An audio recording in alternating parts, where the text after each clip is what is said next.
Darlings, ఈ pan India movies చేసి చేసి యాక్షన్ మూవీస్ చేసి చేసి చిరాకు దొబ్బేసింది.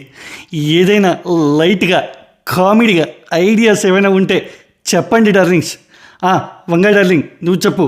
కట్ చేస్తే హీరోకి 2 గర్ల్ ఫ్రెండ్స్ అన్నమాట. వాళ్ళిద్దరి పేర్లు ఏ చోప్రా, ఎస్ త్యాగి. ప్రొఫెషనలీ వీళ్ళిద్దరూ హాలీవుడ్ మూవీ రివ్యూవర్స్ అన్నమాట. తర్వాత కట్ చేస్తే హీరో వీళ్ళిద్దరిని చంపకి పేడు పేడు పేడమని దెబ్బలు కొడుతుంటాడు. డార్లింగ్, దీంట్లో కామెడీ ఎక్కడ?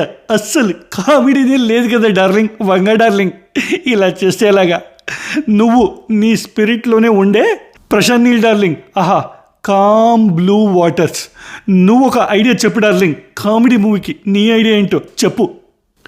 Hero dress colour black, background అంతా బ్లాక్, హీరో షూ కలర్ కూడా బ్లాక్, అక్కడ హీరో కార్ కలర్ కూడా బ్లాక్. బయట కేజీఎఫ్ మమ్మీ నించుని ఉంటుంది. అప్పుడే బ్లాక్ కలర్ ధోతి వేసుకుని విలన్ వస్తాడు. ఒరే బ్లాకోడా, నువ్వు జోక్ చెప్పి నా కొడుకుని నవ్వించకపోతే Salaar attack. Darling, Prashanth Neel darling, ఇంత డార్క్ కామెడీ అయితే అసలు నేను తట్టుకోలేకపోతున్నాను. ఇంకా ఆడియన్స్, నా డార్లింగ్ ఆడియన్స్ ఎలా తట్టుకుంటారు? వద్దులే, నువ్వు నీ సలార్ జంగ్ మ్యూజియం చూసుకోపో. ఓకేనా? ఇంకేం చేద్దాము? బాలీవుడ్లో ఏ డైరెక్టర్నైనా అడుగుదామంటే keep 1 seat for our Hanumanji.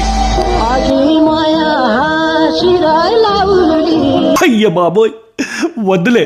ఆ టింగరాడ్ని మళ్ళీ కమ్ టు ద రూమ్ అని మళ్ళీ తిట్టలేను నేను.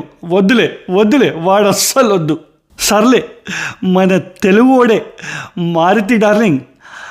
యాక్షన్ తక్కువ, బీభత్సమైన కామెడీ ఎక్కువ.